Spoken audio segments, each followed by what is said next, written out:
কলকাতার স্মৃতি আমার আছে। উত্তম কুমারের বাড়ি গিয়েছিলাম ওনাকে দেখার জন্য। তো গেলাম, গিয়ে বসলাম। উনি তখন অন্য একটা বাড়িতে থাকতেন।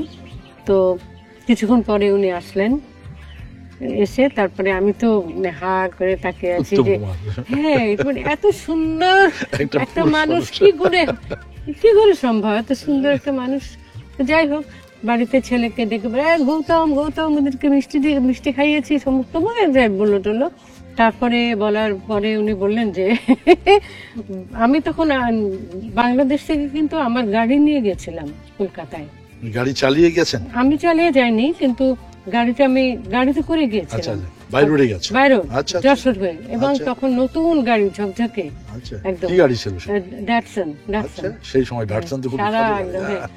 তো উনি আমাকে বলছেন যে বাইরে যে গাড়িটা দেখলাম ওটা কার? আমার।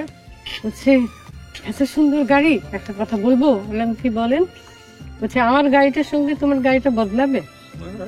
আমি তখন বয়স আমার কম, আমি এখন তো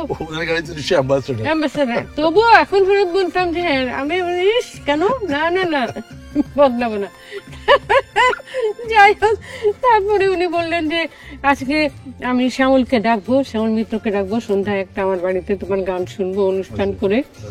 তারপরে উনি সন্ধ্যাবেলায় শ্যামল মিত্রকে ডাকলেন, গান করলাম, উনি তো খুব প্রশংসা করলেন। এই আর কি। তো আমার গাড়িটা আমি তখন এখন ভাবলে দিয়ে দিলেই পারতাম। তো বিখ্যাত ছবি অবিচার, এটা 84 ছবি। ওনার সাথে গান করেছিলেন কিশোর কুমার সহশিল্পী হিসেবে। আর ছবিতে আমরা পেয়েছিলাম রোজিনাকে আর মিঠুন চক্রবর্তী আর ছেড়ো না হাত।